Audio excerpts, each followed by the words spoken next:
Let's imagine a country like the United States that's politically polarized between a blue party and a red party.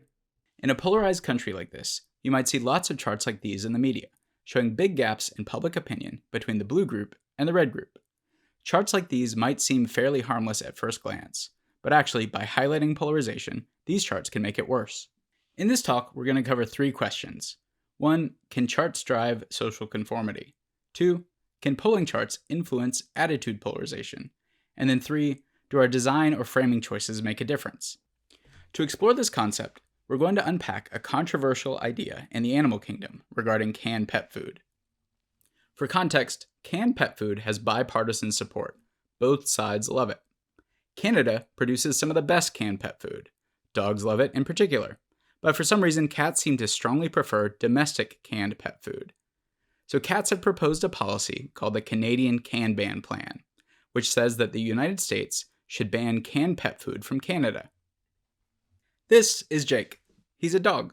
He isn't particularly political, but if you were to ask him about the policy, he'd say he wasn't sure, but slightly unfavorable. On the other hand, this is Jane. Jane has stronger feelings. If you were to ask her, she'd say that banning canned pet food from Canada was pretty close to the worst idea she'd ever heard. Also, fun fact, Jake and Jane are friends. Jake trusts Jane. So if Jake were to learn about Jane's stronger attitude on this policy, we'd expect Jake to subconsciously shift his own attitudes to match his friend. Jake would become more opposed to the ban. This social conformity effect is a general thing from social psychology. We tend to match our attitudes, beliefs, and behaviors with the people around us. Can this social conformity effect be reproduced by a chart? For example, if a chart shows that this policy is relatively unpopular, it's supported by just 42% of the people in the country. How would this impact Jake's attitude towards the policy? Would he conform to the norm of his national identity group? Or what if the chart shows the same polling results split by political party? For example, you can see that Jake's blue party strongly opposes the ban, while the red party supports it. How would this impact Jake's attitude towards the policy? Would he conform to the norm of his political identity group? To answer these questions, we ran some experiments. We tested different chart types, different topics, and 2 different experiment designs. These were all between subject, so we compared reported attitudes from the control group to attitudes in the treatment groups. If there were significant differences, we concluded that they were caused by the charts. The participant experience looked something like this. Participants saw a series of charts, like these on Mechanical Turk, showing semi-realistic policy polling results. Then we asked them to report their own attitudes on the policies that appeared in the charts. They repeated this process for 5 different policies related to actual human topics like estate taxes or importing prescription drugs from Canada. In our second experiment, we tested 4 chart conditions. The first condition was the partisan range chart that shows attitudes split by party. Then we tested a dot plot showing the national consensus, or the policy's overall popularity with everyone in the United States. The third condition was just text saying whether or not parties favored or opposed the policy, but not quantifying the support in any way. Finally, as a true control, we included a vaguely related random stock photo. For the 3 treatment conditions, we also randomly generated the values that show up on the charts, so that we could test whether the level of support shown in the chart influenced the level of support reported by participants. Back to the question, can charts drive social conformity? If there's a conformity effect, we'd expect to see a relationship like this on the right, where higher stimulus values on the chart lead to more reported support from participants. And that's generally what we saw. There was a fairly direct relationship between the value that we showed participants and the bias in their responses. And so people who saw that a policy was popular with their group responded with more support for the policy themselves. Or to say that a different way, people's attitudes shifted to match their in-groups. What this means for Jake is that when he sees a chart like this, showing that his blue party opposes the Can Ban Plan, then we would expect Jake's support to decrease. This also implies that if Tom, the moderate cat, was also looking at the same chart, then we'd expect Tom's support to increase, and we'd actually see Jake and Tom's attitudes diverge away from each other. This raises our next question, which is, can polling charts lead to polarization? But first, let's define polarization. We looked for group-level attitude divergence based on the distance between the group's average attitudes towards each policy. And so if this attitude gap gets wider, we say that the groups have become more polarized because their average attitudes are diverging away from each other.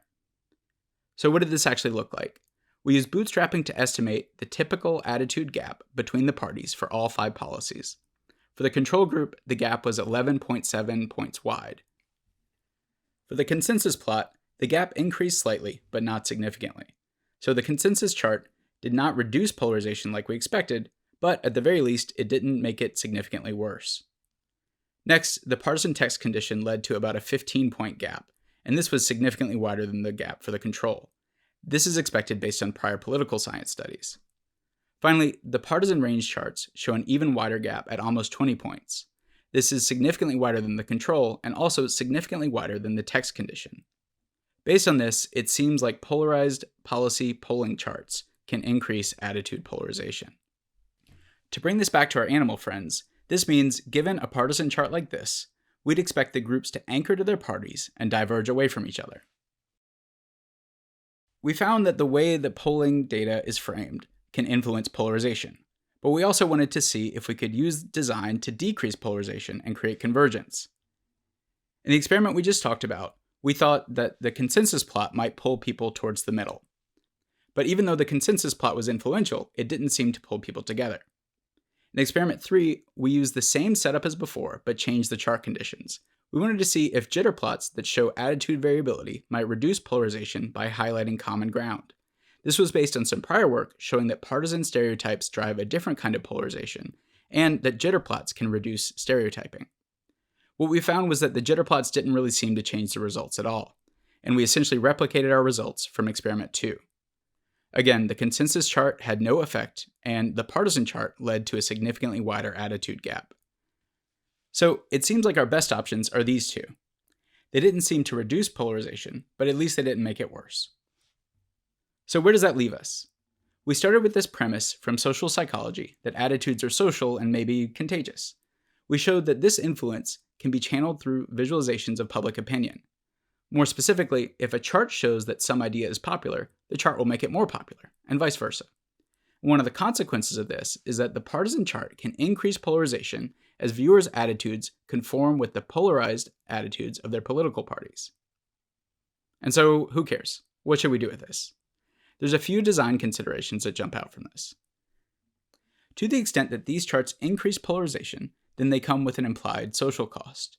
So when deciding whether to produce or publicize charts like these, we can't just assume that these charts are beneficial purely for their information or entertainment value. Whatever value they bring needs to be offset by social costs, like polarization.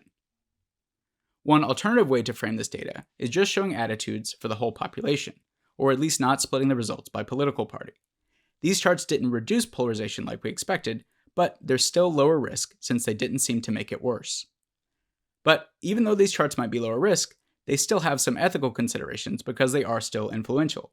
For example, the fact that these might increase support for a policy without justifying why that policy deserves more support means that they're still at least a little bit epistemically sketchy. Finally, one of the bigger implications of these findings might be for public health. For example, this chart on the right shows vaccination disparities between different age groups. It presumably exists to promote more equitable outcomes between these groups, but it might actually backfire if it's misread as conveying social norms. For example, this chart shows that young people are boosted at a much lower rate than older people. And so if a young person interprets this to mean that boosters are less popular with other young people, they might be more reluctant to get boosted themselves. And so it's probably worth a closer look into where social norms are accidentally conveyed and what that means for promoting public health. That's all we've got. Thank you for your attention. I'd like to thank my co-author, Xiong Bearfield, for being a consistent voice of reason throughout the project, and the brilliant Gabby Marie for her art and design direction on the presentation. My name is Eli Holder. My email address is eli@3iap.com. Please feel free to reach out.